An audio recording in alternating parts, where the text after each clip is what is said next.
नमस्कार मित्रों, मैं हूं आचार्य अंकित नौटियाल। स्वागत है आपका हमारे YouTube चैनल धर्मशास्त्र में। जैसे कि आप जानते हैं कि हम इस चैनल के माध्यम से धर्म से संबंधित, पूजा पाठ से संबंधित, सनातन धर्म से संबंधित और ज्योतिष शास्त्र से संबंधित जानकारियां लाते रहते हैं। आज हम जानेंगे कि पितृदोष संतान बाधा कब उत्पन्न होती है, पितृदोष के कारण संतान होने में क्या परेशानी होती है, इस पर आज हम चर्चा करेंगे। आज का जो मुख्य विषय है, इस पर चर्चा करने से पूर्व आपको एक जानकारी दे दूं। यदि आप अपने बच्चों के बारे में, अपने बारे में, अपने घर के बारे में कुछ जानना चाहते हैं, उनके भविष्य के बारे में, विवाह के बारे में, नौकरी के बारे में, या घर में किसी का स्वास्थ्य खराब रहता है, दवाई खाने के बाद भी ठीक नहीं हो पा रहा है, घर में किसी ने कुछ कर दिया, कलह कलेश इत्यादि घर में होता है, या व्यापार नहीं चल पाता है, इस प्रकार की कोई भी यदि आपको समस्या होती है तो आप हमसे संपर्क कर सकते हैं। वीडियो के नीचे संपर्क सूत्र दिया गया है, वही हमारा व्हाट्सएप नंबर भी है। आप कॉल भी कर सकते हैं और SMS भी कर सकते हैं। जो भी आपकी समस्या होगी उसका निवारण जरूर होगा। कॉल यदि आप करें तो प्रातःकाल 10 बजे से शाम के 4 बजे तक कॉल कर सकते हैं। उसके बाद किसी की भी कॉल रिसीव नहीं की जाएगी। SMS आप छोड़ सकते हैं किसी भी टाइम। जब टाइम मिलेगा तो आपके SMS का रिप्लाई ज़रूर आपको कर दिया जाएगा।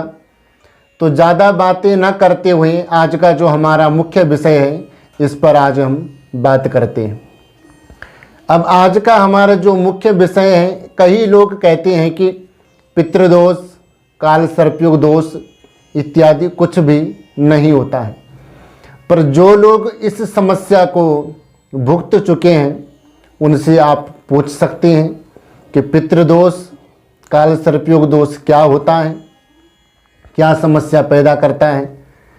कई माताओं ने कॉल करके पूछा, कईयों ने SMS करके पूछा था कि हमारी संतान नहीं हो रही है, या उनकी जो बहुएँ हैं, बेटियां हैं, शादी को 5 साल हो गए, 4 साल हो गए, किसी के 6 साल हो गए, पर उनके घर में कोई भी संतान नहीं हुई। तो इसमें क्या समस्या है? तो सबसे पहले आपको अपना डॉक्टरी इलाज करवा लेना चाहिए। यदि वो नॉर्मल निकल रहा है तब आप किसी विद्वान ज्योतिषाचार्य के पास जाएं, अपनी कुंडली उनको दिखाएं, अपनी जन्म कुंडली का विश्लेषण करवाएं। कई बार क्या होता है कि पितृदोष के कारण संतान उत्पन्न होने में बाधा होती है। किस प्रकार से, यहाँ पर हम 3 बिंदुओं पर बात करेंगे। आप अपनी जन्म कुंडली में देख सकते हैं किस प्रकार से होगा। ज्योतिष शास्त्र में कहा गया है कि यदि पंचम स्थान में सूर्य बैठे हों, या तो तुला राशि में, या मकर राशि में, या कुंभ राशि में, तो यहाँ पर ये पितृदोष होता है और इसके कारण संतान उत्पन्न होने में बाधा होती है। किस प्रकार से, आप देखिए, यहाँ पर हमने कोई भी अंक नहीं लिखा है। तो यहाँ पर आप पंचम भाव किस प्रकार से जानेंगे, तो ये हमारा लग्न होता है, 1 2 3 4 5, ये हमारा पंचम स्थान होता है जो कि संतान इत्यादि का होता है। और भी ये कई चीज़ों का होता है, पर इस समय हम केवल संतान की बात कर रहे हैं।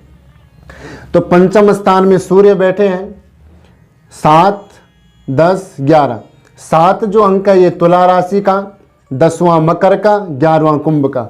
तो यहाँ पर तुला राशि में सूर्य हो जाते हैं नीच के, और मकर कुंभ जो है ये शनि की राशियाँ हैं, तो ये सूर्य की शत्रु की राशियाँ यहाँ पर हो गई। तो ये यहाँ पर संतान होने में बाधा उत्पन्न करता है पितृदोष के कारण।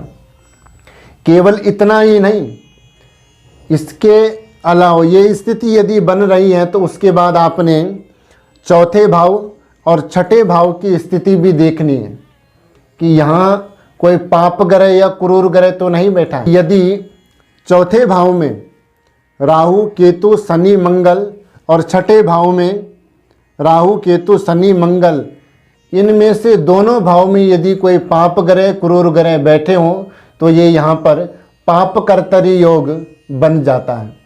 और पाप कर्तरी योग यदि पंचम भाव से बन रहा हो तो यहाँ पर संतान उत्पन्न होने में बाधा होती है। किसके कारण? पितृदोष के कारण ये यहाँ पर समस्या पैदा करता है। दूसरा बिंदु क्या है वो आप ध्यान दें। यदि पंचम स्थान का स्वामी त्रिक भाव में बैठ जाए, त्रिक भाव किसको कहते हैं? छठे भाव को, आठवें भाव को और 12वें भाव को। इन भावों को त्रिक भाव कहते हैं। पंचम भाव का स्वामी यदि छठे, आठवें और 12वें भाव में बैठ जाए तो ये भी यहाँ पर पितृदोष होता है और पितृदोष के कारण ये यहाँ पर संतान उत्पन्न होने में बाधा पैदा करता है, समस्या पैदा करता है। ये हो गए यहाँ पर हमारे दो बिंदु। तीसरा बिंदु जो हमारा है वो है कि यदि पंचम भाव का स्वामी अष्टम भाव में बैठा हो और अष्टम भाव का स्वामी पंचम भाव में बैठा हो तो ये भी यहाँ पर ग्रह परिवर्तन योग बनता है। ये भी यहाँ पर पितृदोष बनता है और पितृदोष के कारण संतान होने में बाधा उत्पन्न करता है। किस प्रकार से? यदि पंचम भाव ये है, पंचम भाव में जो अंक लिखा होगा, जैसे उदाहरण के लिए मान लो यहाँ पर 7 अंक हैं, तो शुक्र यदि यहाँ बैठ जाए अष्टम भाव में और अष्टम भाव में जो अंक होगा उस अंक का जो स्वामी है वो पंचम में बैठ जाए तो ये ग्रह परिवर्तन योग बनता है और ये भी संतान उत्पन्न होने में बाधा पैदा करता है। ये स्थिति यदि किसी के जन्म कुंडली में बन रही हो तो वो जातक या जातिका पढ़ाई किसी और चीज़ की करते हैं और नौकरी व्यवसाय किसी और चीज़ का ये लोग करते हैं। भाग्य जो है इनका दरवाज़ा कई बार खटखटाता है पर ये उसको समझ नहीं पाते हैं कि हमें क्या नौकरी करनी है, क्या नहीं करनी है। दूसरी बात कि ये किसी भी कार्य में सही ढंग से नहीं कर पाते हैं, उसकी स्थिति को नहीं समझ पाते हैं, एडजस्ट नहीं कर पाते हैं किसी भी चीज़ में है। तो इस चीज़ का इनको विशेष ध्यान रखना चाहिए। ये तीनों स्थिति यदि किसी की जन्म कुंडली में बन रही हो तो किसी विद्वान ज्योतिषाचार्य से अपनी जन्म कुंडली का विश्लेषण करवाएं। और पितृदोष के कारण यदि संतान होने में बाधा उत्पन्न हो रही है तो अपने पितरों के निवारण के लिए पितृ गायत्री का जाप करवाएं या त्रिपिंडी करवाएं। किसी विद्वान ब्राह्मण के पास जाएं, वही आपको त्रिपिंडी कराने की सलाह देंगे और किस प्रकार से त्रिपिंडी होती है वो सारी विधि आपको बताएंगे। त्रिपिंडी कराने से 7 पीढ़ी तक के जिनका हमें पता है कि उनकी मृत्यु किस प्रकार से हुई या जिनकी अकाल मृत्यु हुई है वो सब त्रिपिंडी कराने से तर जाते हैं, उनका दोष खत्म हो जाता है। पितृदोष के कारण यदि संतान होने में बाधा हो रही हो तो अपने पितरों का निवारण करें, पितृदोष का निवारण करें तो आपकी समस्या दूर हो जाएगी। और यदि पितृदोष के कारण नहीं हो रहा है, कोई और ही समस्या यदि है तो उसका आप इलाज करवाएं।